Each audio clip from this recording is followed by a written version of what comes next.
Shalom, beautiful people, all around Elohim's green earth. Hallelujah, for this is the day the Lord has made, for I shall be glad and rejoice in it. Whew! We are here today, Saturday, March 9th, 2024. What is up, y'all? Hope that you all had a blessed day. I know I did. I'm just grateful for life, honestly. To be alive, to be living during these super exciting times.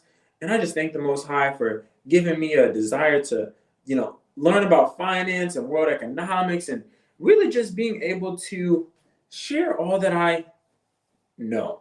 And I don't know much, but what I do know, I do like to share. We got a major discussion that we're getting into today. And it's about these shifts in the global economy with the BRICS nations and also with the United States and the G7 nations. So we got a lot to talk about. Now, before I get rolling, please, if you have any questions, comments, concerns, throw them in the chat. I want interaction. I want to get feedback. So please don't hold back on any questions that you may have or comments. And I will do my best to address them if they're relevant to the conversation, for sure. So let's get the party started here on the Moneypot channel. So first off, if you're not already, make sure you follow us on Instagram, _Moneypot. We put out a lot of content on there. It's usually in a lot shorter format than here on YouTube, but quick reels that we put together, and just to be able to provide people perspective on what's going on in the world, really with world economics, and as we are seeing the Most High's word come to life, and as also we're seeing the future of money changing before our eyes. So it's a little bit of what we're going to talk about today, but in touching on the future of money and how it's going to look. But I would be remiss, I would be a fool to not start here and talking about how the Most High must be at the forefront of our minds. We must be seeking the Most High in spirit and in truth. And there's only one way to do that. There's only one way to reach God. That is through his son, Christ Jesus, Yahshua HaMashiach. Now, throughout this live, I'm going to, reference some things and some events, but also some Bible verses, because I just feel it's necessary. And that is what I like to do. So, if you don't like it, then you can just hop off the live. But I will always stand on the Most High's word. And that's on that. Because as we are seeing, it's been accurate to a T, and we're continuing to see biblical prophecy being fulfilled, especially in these end times. So I'm not gonna get into the prophetic verses or anything like that, but I just want to help everyone who's watching this to understand the proper perspective that Yahshua teaches us to have. So the first verse, I'm not going to be preaching, but I just want to share this verse. Matthew 6:19. And this is really how we must be thinking about these times. It is vital, especially as we're talking about money here on the Moneypot channel.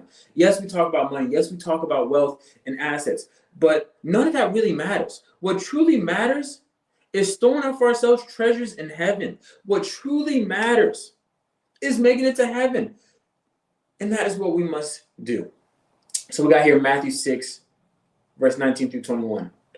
Lay not up for yourselves treasures upon earth, where moth and rust destroy, and where thieves break through and steal. But lay up for yourselves treasures in heaven, where neither moth nor rust destroy, where thieves do not break through nor steal. For where your treasure is, there will your heart be also.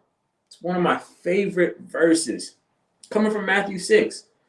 And Yahshua teaches us in that last sentence, where your treasure is, there will your heart be also. So I encourage you to store for yourselves treasures in heaven, today and forevermore. Please, please, please, because eternity is a long time. So today, seek to work out your own salvation with fear and with trembling. All right? All right. Thank you. Thank you for that. God is so good, I tell you. So good. So we are talking about the BRICS conglomerate and developing a new currency that they are going to utilize amongst themselves in trading instead of the United States dollar. And as we are just taking an outlook on what's going on in the world right now, we are seeing the move from old money to new money. We're seeing the shift away from fiat currency in the old banking system. And we're seeing the transition to the new financial system, which is based on asset-based wealth creation, store of value assets. And don't get it twisted. This is how the central banks around the world are moving. This is how each and every country is moving. And I use those synonymously because they're usually tied together, central banks in these countries. So we have to understand, we're going to see throughout this live that this is the reality of the world that we're living in. And the main commodity that is being used, that has been used for centuries, that has an extremely limited supply, a store of value, and can be verifiable, whether you have 1,000 tons or just 1 ton or 1 ounce. It can be verified how much gold you have. So we're realizing that countries are getting, whether they're announcing it or not, they're getting back and moving back towards the gold standard. Fiat currency has been backed by nothing for the past 40, 50 years. And now countries are tired of it. They're tired of it. So we see Gold Telegraph put this tweet out here. Vladimir Putin says that BRICS is a magnet attracting many countries worldwide. This is true, as we're going to talk about. But what else is a target? Gold. They say it is the definition of trust in a broken monetary system. This is why central banks are stockpiling it at record speed, and notably countries from the BRICS conglomerate. These are very true statements. As we talked about in some of our prior lives, and I encourage you to go check them out, as well as all the other content that we have here on the Moneypot channel, we are seeing that China last year was the biggest buyer of gold. Their central bank was going crazy. And many of the other countries that are in the BRICS nations are stockpiling gold at record paces. Why? Ask yourselves that. Why? Why? Why are they stockpiling gold? It's because we're moving away from a fiat currency. We're moving away. There's this transition in the global economy that is moving away from the United States dollar being the global reserve currency, the currency that is used for all sorts of trades. And as we are seeing these shifts happen, we see it one by one, but we have to realize that whether you want to believe me or not, everybody is playing for the same team. They're moving towards one world government. And with that being the case, yeah, we're seeing the division of, the East and the West, or, these different countries and having wars. which is part of the cycles, not only of an economy, but also of, you could say, I can't really call the United States an empire, but of a country that's reigned for a long time. Wars are a natural cause of that. But in the age that we're living in now, as we see what the World Economic Forum puts out, and we see how interactive the global economy is, how reliant the global economy is on so many other things, we have to realize that we're moving towards one world. Everything. So let's get into talking about these BRICS nations and how things are shifting away from the United States dollar and the United States economy. We see this graphic from Statista, very reputable source, by the way. BRICS expands footprint in the global south. And I like how they highlight the G7 nations versus the BRICS nations. And they also have the new members of the BRICS nations. So throw it in the chat if you know what BRICS stands for.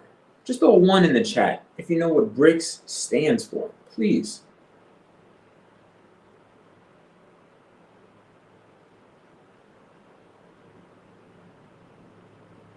And if you don't, that is A-okay. But the BRICS nations, they've been, this conglomerate of countries has been construction material. Yes, BRICKS, but the BRICS, BRICS, are the conglomerate of nations that stand for Brazil, Russia, India, China, and South Africa. And they've been around for about, really starting to get popular over the past 20 years. As we've seen China rise in dominance in the global economy and start to really threaten the United States' superpower status,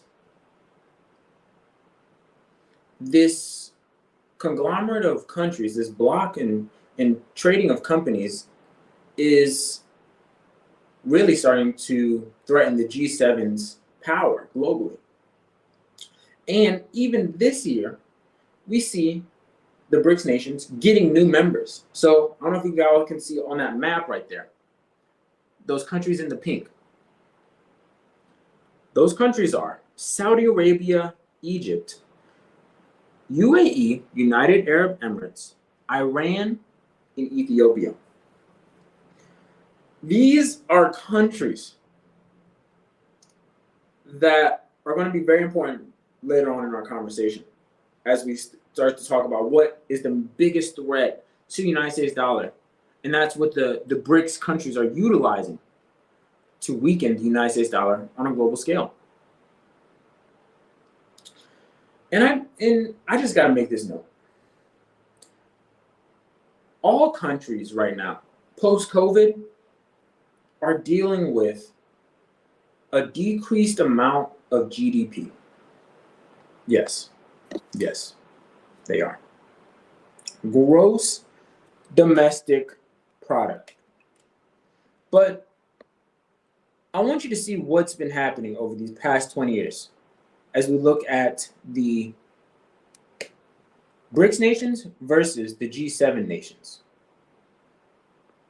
And the main players in the G7 nations: United States, Japan, Canada, Germany, France, United Kingdom, Italy.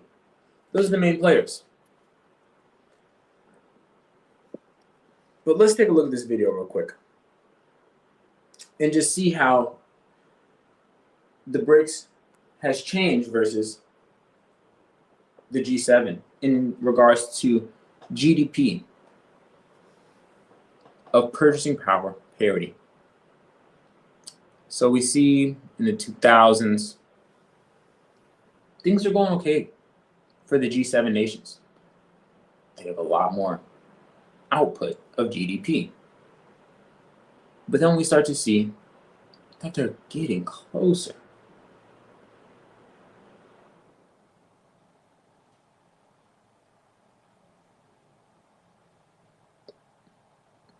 And then boom.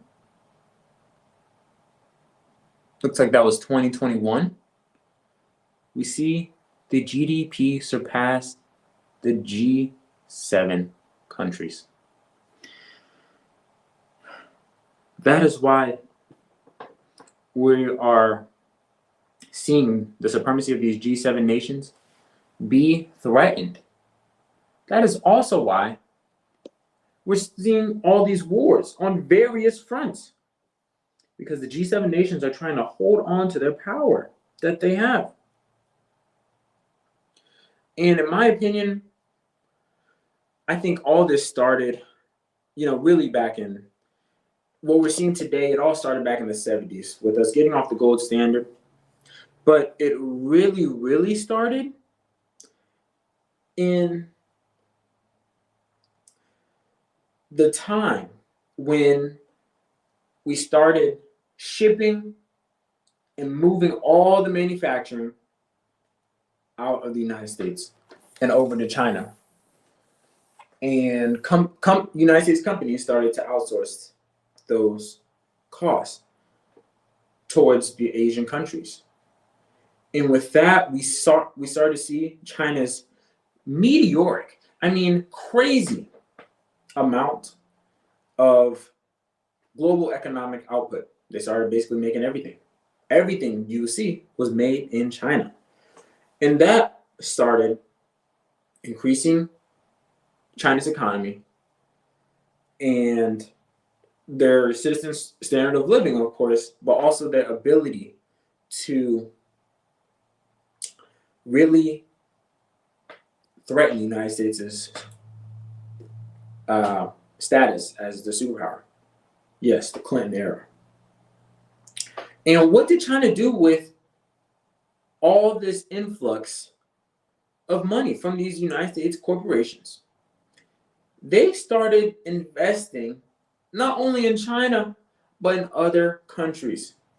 One of the main things, one of the biggest initiatives that the Chinese government undertook was the Silk Road Initiative. I encourage you to go look that up. But this is this initiative throughout the world, but mainly in Africa, to build infrastructure for countries. We're talking highways. We're talking, tolls and water systems. Basic infrastructure for these countries so that they can get a return on their investment. Crazy. As we are just seeing now the effects of what moving manufacturing and jobs and everything away from the United States has done. Are there any questions as I keep going and talking about G7 versus the BRICS nations? Have I created any questions, comments, concerns?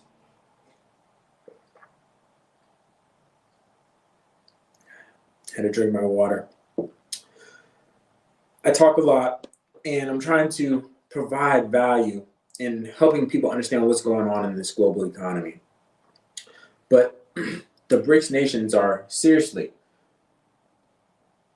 a huge threat to the United States economy, whether we want to acknowledge it or not. And as we are realizing all this, we have to be wise with how we operate, especially as United States citizens. So we see Reuters put this article out last August. What is a BRICS currency, and is the United States dollar in trouble?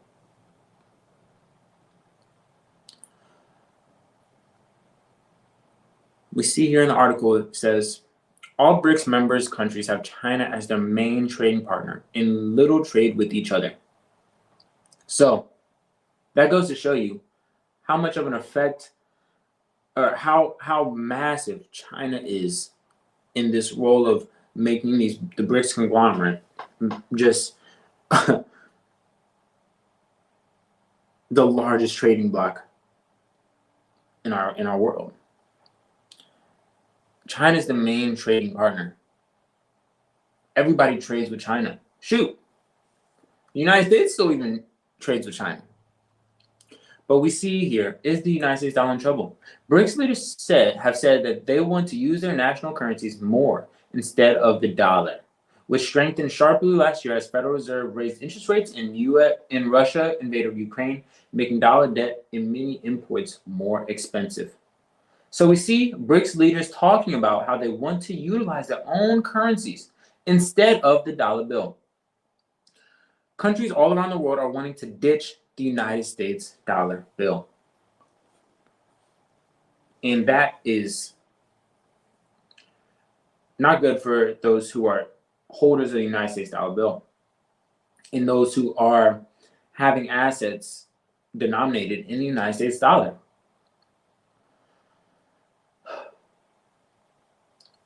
The United States also imposed sanctions on Russia. And we see here this fueled speculation that Western allies would shift away from the dollar. So we see Putin talking, and this is from the summit, the BRICS summit in 2023.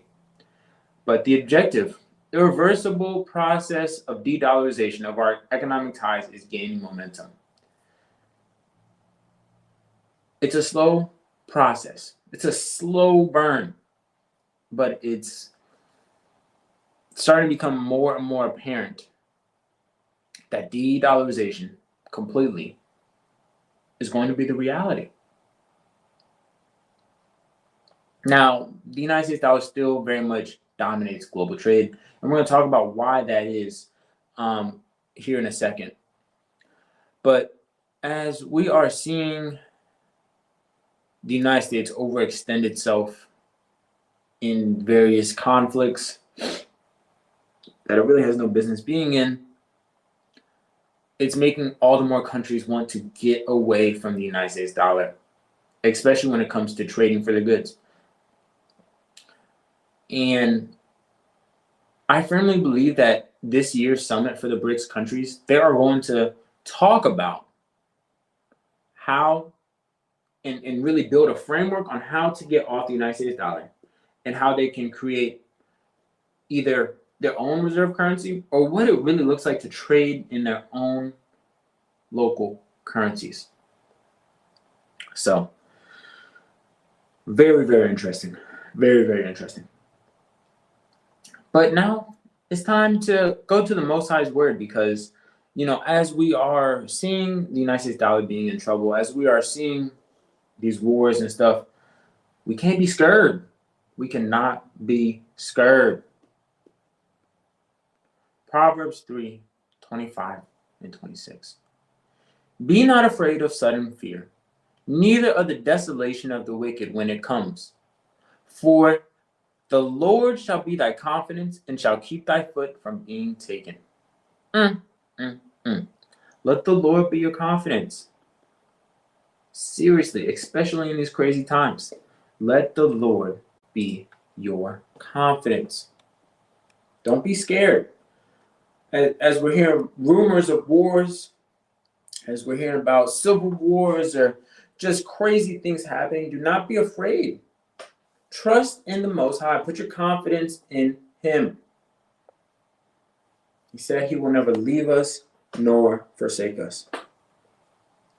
So we see that the BRICS countries, this conglomerate of countries, is moving away from the United States dollar bill. But really, what does that mean, Elijah? What does that mean? Well, let's get into it.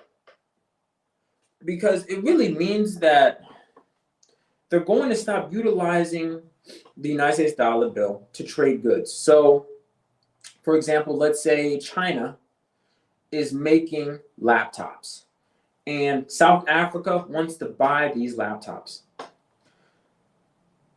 They usually would have to go into United States dollar bills. So that shows the strength of the United States dollar. But now they're going to go into their own currency, whether it's the renminbi, or it's South Africa's currency, or maybe they have a new reserve currency, but they're trading in their own local currencies now. And we have to realize that one of the main things that happened in the 70s when Nixon took us off the United States dollar bill was the creation of the petrodollar. But let me answer this comment here. The U.S. economy is strong right now, but China's is experiencing a downturn. Also, there's an increased conflict between India and China along their border. Any thoughts on how this will affect adoption? That is a great question.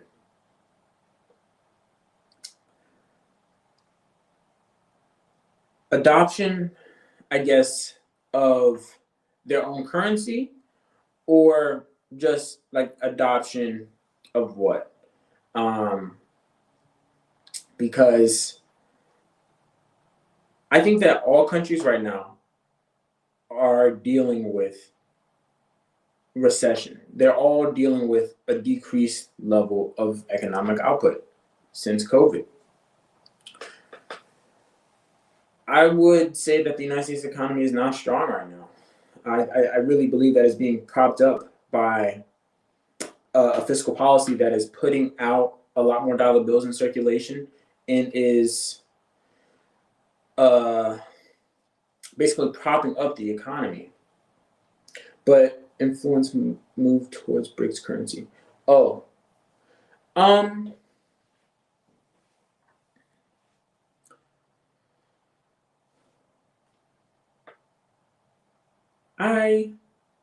I think it will affect adoption in the sense that I don't foresee a real conflict happening between India and China, like a military conflict, because China, from what I understand, is more worried about Taiwan and bringing them back into the fold. But overall, I think that the BRICS countries can work together enough to find they have a common enemy in the United States dollar bill. So they're willing to put away the minor skirmishes to being able to to get rid of the common enemy, if that makes sense. Do I see and I'm going to talk about this later on, but a BRICS currency, in my opinion, really looks like a digital currency that is backed by gold. And you can see this already in China, as they have already started to implement their central bank digital currency.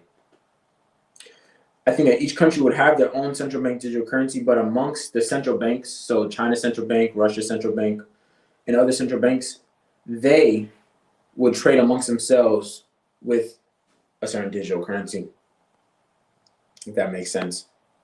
Hope that answers your question, Scott. Thank you for your comment and your interaction. I greatly appreciate it.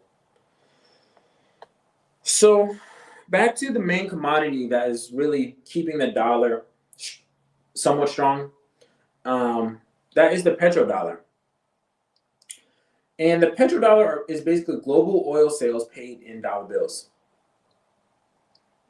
And before I get into this, I must say that really, since the 70s, the petrodollar is one of the linchpins. It's really the main things that keeps the dollar strong. And this is actually why we see Iraq happen. And it was because Saddam Hussein was seeking to get off of the petrodollar. He was looking to change currencies when he was doing his oil sales, whether it was to the euro or to another currency. And that's why America was like, we ain't having that. Since, when was the first invasion of Afghanistan and Iraq, the 80s, 90s. But also, we see another individual start to threaten the petrodollar, which was Muammar Gaddafi, who was looking to have a gold-backed currency. But let me stay focused on the petrodollar. We see the United States and Saudi Arabia formed an alliance, and oil will be priced in dollars.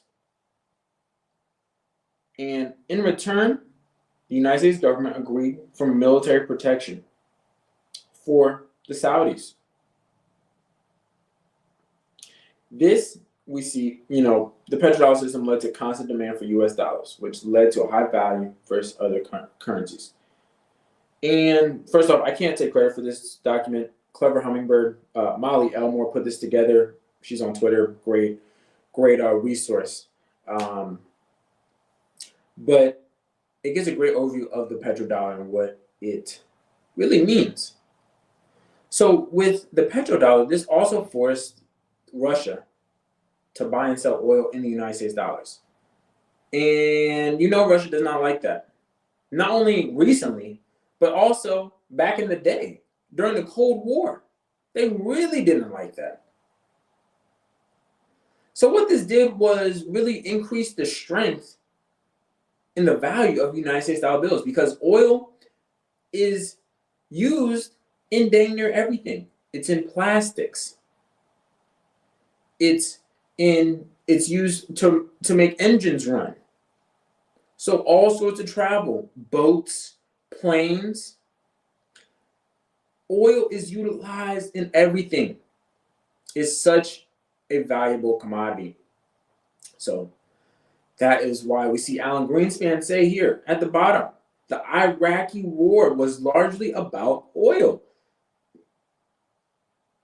And that's the chairman of the Federal Reserve saying that. It's not a politician. The chairman of the Federal Reserve said that. It's interesting. As we see that the United States is willing to go to war over this petrodollar. What about the switch to alternative energy sources?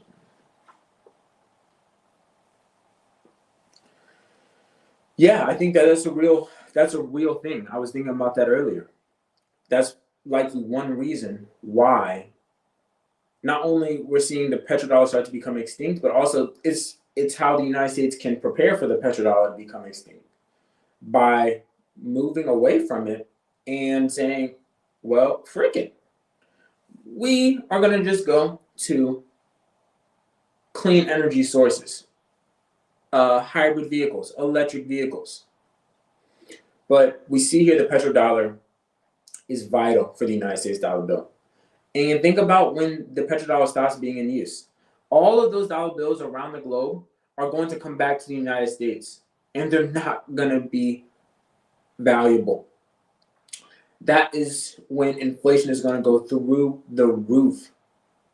Through the roof. And I tie the petrodollar in with the BRICS countries because the BRICS countries are major oil exporters. This is a quick Google search that I did right before the live. Top oil producing nations in 2023. Russia, Saudi Arabia, Iraq, China, Kuwait, United Arab Emirates, Brazil, Iran, Nigeria, Norway, Mexico, United States, Canada.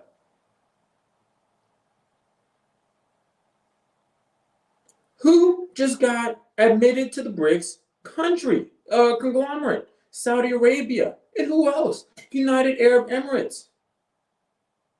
And Iran.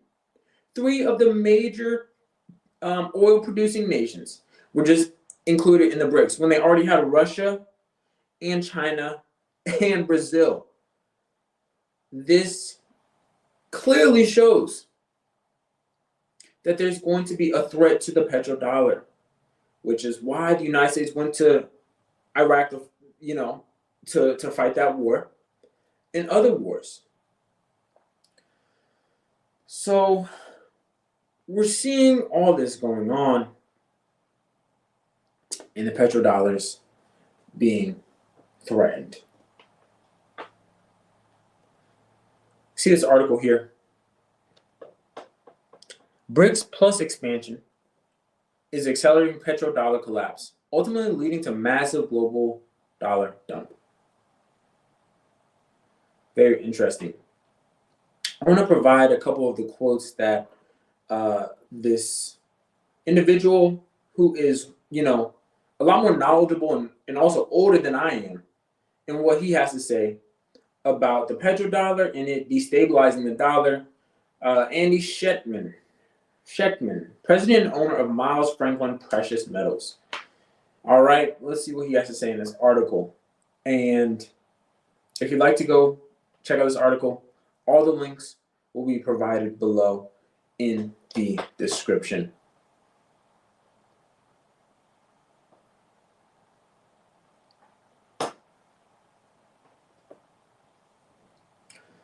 So we see here the BRICS expanded, like we talked about earlier. And Schectman says, this is a very big deal. Saudi Arabia is the linchpin to the dollar hegemony. Whether it emanates from the BRICS or from within, the day of reckoning is coming. Like we saw in that graphic earlier, the United States and Saudi Arabia back in the 70s created that alliance. In return for military protection, the Saudis are selling oil and purchasing oil in United States dollar bills. This is a huge threat to the United States dollar. A huge threat to it. And we have to realize that.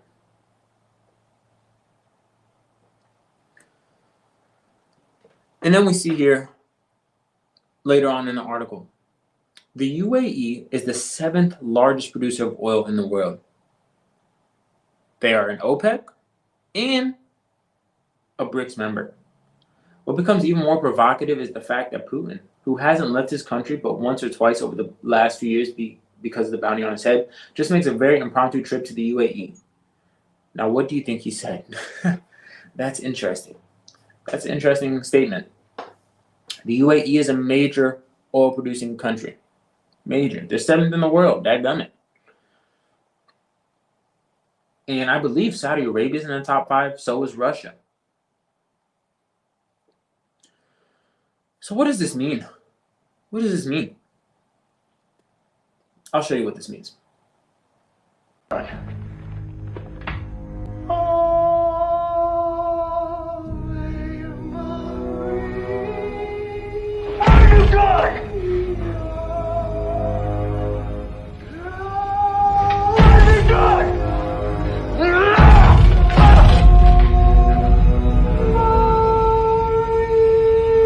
What have you done? Just a little humor there. What have you done? What have you done? The United States is pissed. Pissed about the petrodollar not being utilized. But hey, it is what it is. So as I kind of wrap up this petrodollar quick topic, are there any questions on it? Appreciate the comments here. But we see with this move off of the petrodollar that it really threatens the United States dollar's ability to hold its value. We know that the Federal Reserve, they raised interest rates last year, but also during COVID, they were going crazy with the printing presses. So those combinations is going to lead to the decrease in the purchasing power of the United States dollar bill. All right, and that's what we have to realize. That's what really this is about, because we are here in the United States for the time being, and we have to realize that this is the currency that we have to buy goods for. This is the currency that we have to utilize to buy food, to survive, dadgummit. And with all these things going on, now with macroeconomic factors, you do have to realize that these shifts, they take a lot more time to come to fruition. But the Most High's word says, a wise man sees evil from afar. And we've got to prepare, we've got to strategize with understanding these various events taking place, shifts taking place.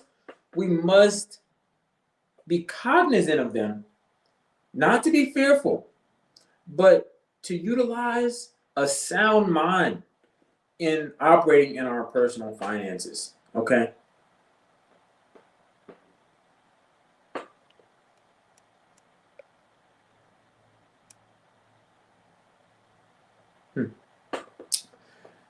Great question.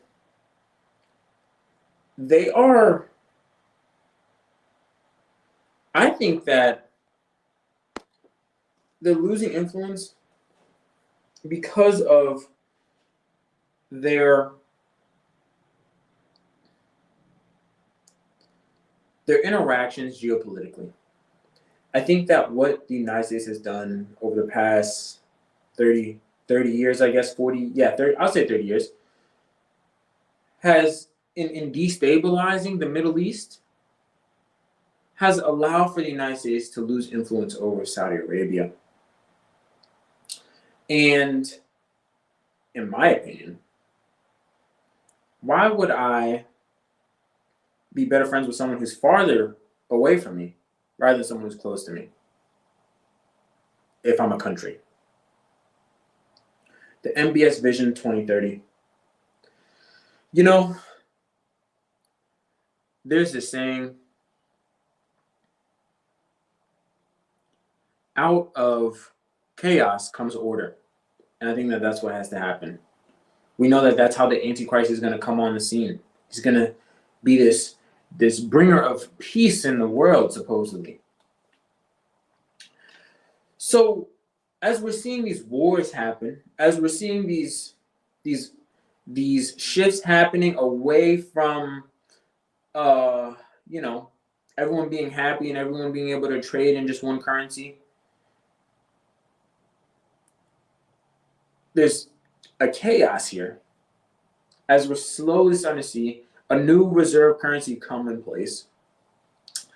And with that being the case, we are, giving, I don't want to say power, but credence to that statement that order comes out of chaos. And we have to realize that there's a 20 or 30 agenda that the World Economic Forum puts out, that the United Nations has put out. They're very synonymous. They're just put out by different organizations. And with that being the case, we're seeing the little things happening as they're moving towards this overall, global one world order. So, thank you for your question. Thank you for that. Let's keep it pushing as we finish and we get to the last part of the section. In my last live, I talked about this World Bank PDF that they put out back in 2021 about central bank digital currencies for cross-border payments. I would encourage you to go check out some of my past content if you're looking to understand cross-border payments or central bank digital currencies. But we looked at this document and some of the main digital currencies for cross-border payments that this document references. So I'm not going to get into it. But the main ones, XRP, XLM, that the World Bank references. Now, they may make it look like they want to move away, but it's all just part of the show with these BRICS nations. So we must realize that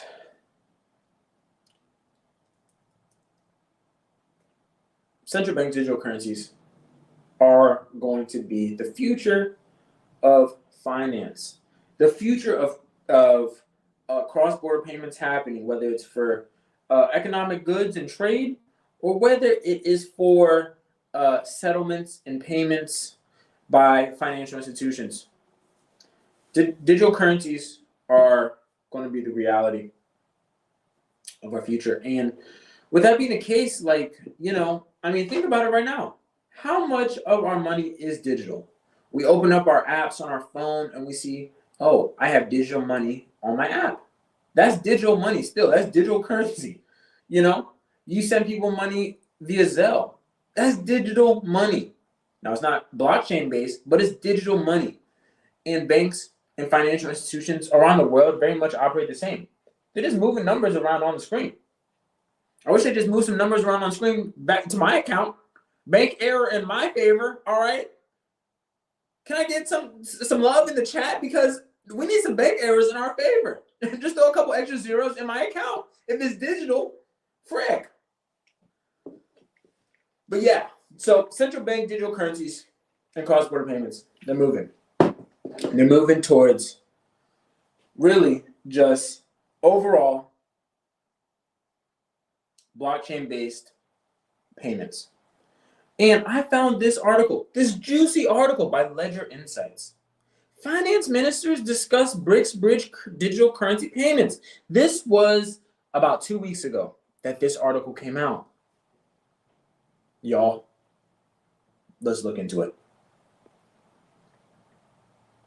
It says, yesterday, BRICS finance ministers and central bank governors met in Brazil. After the meeting, Russia's Ministry of Finance said they discussed current payment systems being used as a weapon of political and economic pressure. That's the SWIFT payment system that the United States and the G7 nations put sanctions on countries that don't abide by their rules. That's what he's referring to. By the end of the year, the Ministry and Bank of Russia will produce a report on the options for improving the international financial system. One of the initiatives could be a BRICS bridge platform, said the ministry. It didn't explicitly mention digital currencies, but from my understanding, there is a bridge platform that is referenced in that World Bank report PDF that we just looked at, and it's called XRP. Maybe I should try and pull that up just at the end of this. But the ministry specifically said, we are talking about creating a multilateral digital settlement and payment platform. A multilateral digital settlement and payment platform. Multilateral meaning multiple entities can utilize it and settle and pay on the platform. This is huge, y'all. And I wasn't aware that the BRICS finance ministers and central bank governors are meeting in February. You see, the more you know. The more you know, dadgummit. The BRICS. Oh. Let's see that quote. Another news outlet quoted the minister saying, the first thing to do is to create a connection to the existing central bank digital currency system that are already operating in a number of countries. In parallel with this, national financial messaging systems need to be connected. This is utilizing blockchain technology. You see, certain digital currencies, cryptocurrencies have different use cases. Maybe XRP is the platform, but maybe the messaging part of it is done by Stellar Lumens or Algorand or Zenfin. You got to look at what is talked about on a global scale. Unfortunately, Bitcoin is just too slow. It's great for store value. There's a low amount of Bitcoins, but it's just too slow. to be utilized for these types of massive payments. And Ethereum, for these massive payments, the gas fees alone would just be astronomical. That would decentivize these financial institutions to utilizing Ethereum. So look into the ISO 20022 coins, because these are the altcoins that are building the foundation of this new financial system. Yes, Bitcoin and Ethereum are still going to be around, but they're not going to be utilized how they don't have the utility that certain cryptocurrencies have. So we see later on in this article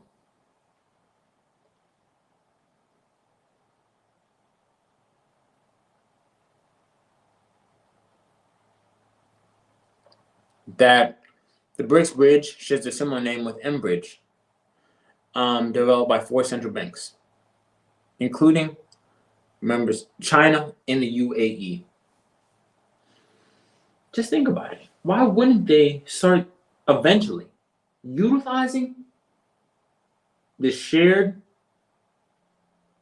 digital settlements and payments platform to being able to purchase oil instead of United States dollar bills, or being able to purchase other goods? It makes sense in my mind as we are seeing all this technology come out and how it's eventually going to be utilized.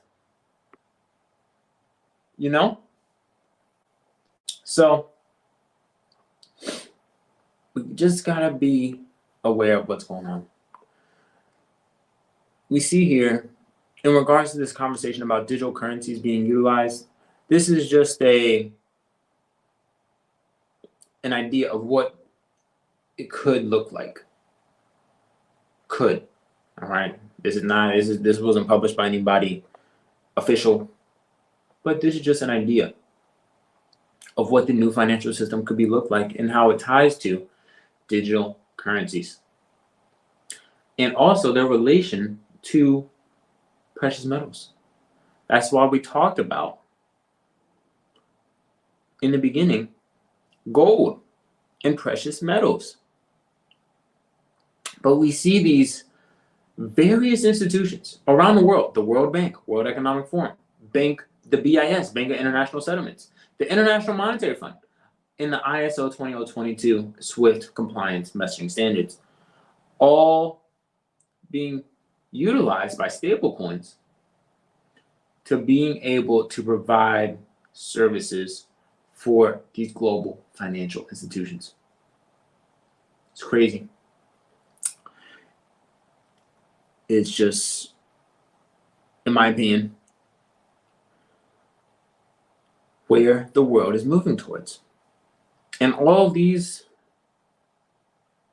stablecoins, and they've actually been stated by government officials as stablecoins. All right? Stablecoins is much different than digital currencies because they're pegged to a commodity or to a currency. They have this title of stablecoins. Y'all, the value is going to go up as they're utilized in international trade. So, as we are seeing the de-dollarization happening all around the globe, just stay woke, okay? Just stay woke as to what's going on. Really, what you need to do is make sure you follow us on Instagram. Like, comment, share, subscribe to the Moneypot channel as well. Because this is what we're talking about. Talking about digital currency, world economics, biblical principles, and what the Most High's Word has to say about these end times that we're living in. But de-dollarization is happening. It's happening, y'all. So, as I conclude, I want to just share this one last video. And if you have any questions, throw them in the chat. But look at what this news outlet has to say about the BRICS countries. And it's, about 2 minutes long. The BRICS group is set to introduce a new currency backed by gold, in contrast to the credit-backed US dollar, with countries lining up to join the growing initiative. The BRICS countries are planning to introduce a new trading currency which will be backed by gold. More and more countries recently expressed desire to join BRICS. The decision comes a month ahead of scheduled Alliance Summit in Johannesburg, South Africa. 41 countries have since shown their interest in BRICS membership and its new currency implementation. Russia's foreign ministry has stated that if African states show enthusiasm, the group's expansion may also be on a Russia-Africa summit's agenda in the end of July. As of now, the BRICS group remains comprised of Brazil, Russia, India, China and South Africa. Former Statistician General of South Africa, Pali Lehola, says the gold-backed currency will facilitate the advancement of developing countries. Avoiding using the gold standard, we have gone for almost 45 years now, since 1980 when this was dropped. And we have seen the consequences, particularly of this to the developing countries, when the dollar was adopted as a standard and gold not as such. Yet against that, there's been accumulation of gold in the developing world. South Africa had a much stronger currency when the gold standard was still in force. By going the gold standard by many countries, that many African countries, of course, have, this will be of great benefit to strengthening the currency, the single currency that is backed by gold. It will facilitate development. Because after all, currency is the quantity of material things that societies have. If you use another currency based on material wealth or material things you don't have, it means that you are at the mercy of that country, and and they will charge commissions and the like. The BRICS group is set to introduce a new currency. So that was last year. And what happened last year? Well, at the BRICS conference, they did not announce a new currency. That would have been too much of a shakeup. But we see this year that the finance ministers and the central bank governors, they met in Paulo, in Brazil, last month, dadgummit. They had to be discussing something that's related to money in a new currency. It only makes sense as we're seeing these institutions all around the world stockpiling gold in vast amounts. It only makes sense for one reason. And that is to back a currency. And when you think about a currency, please don't necessarily just think about it, especially nowadays, in just the sense of a fiat dollar, in the sense of just a dollar bill that you put in your wallet. Literally, with the move towards digital finance, money has become so digital that, I go to places all the time that do not even take cash. I'm like, bruh, what do you mean you don't take cash? I got money and I'm trying to spend it. We don't take cash, sir. Make it make sense. It's part of the de-dollarization, literally, in this move towards this new financial system and central bank digital currencies for real. So I'll leave you with this Bible verse here in regards to investing and these times that we're living in. Give a portion to 7 or even to 8, for you do not know what misfortune may occur on the earth. And I say that in regards to investing, whether it is looking into certain digital currencies that we talk about here on the Moneypot channel, or looking into purchasing precious metals. You do not know what misfortune may occur on the earth. So diversify your portfolio, dadgummit. Stop just thinking that the United States economy, the United States dollar bill is going to be strong forever. Because it ain't. It ain't backed by nothing. There's no value behind it. So utilize wisdom and be discerning in your personal finances and diversify your portfolio. What does it hurt? What does it hurt to have precious metals? Seriously. So, that last video just goes to show that, the BRICS countries are very much looking into creating their own currency and likely being backed by gold. And with technology where it's at right now, I firmly believe that it will be digital, blockchain based. All right. Well, if there's no more comments, questions, or concerns, I just want to thank you all for tuning into this live. Really do appreciate the interaction, the engagement. As we talked about the BRICS conglomerate developing a new currency, and really one of the main threats to the United States economy and the United States dollar bill, which is the moving away from the petrodollar and a new global reserve currency coming about. So make sure you share this video if you thought that it was beneficial with your loved ones. Like, dislike, share, subscribe. Do what you do, but we appreciate you. And until next video, make sure that you stay blessed, stay healthy, stay prayed up.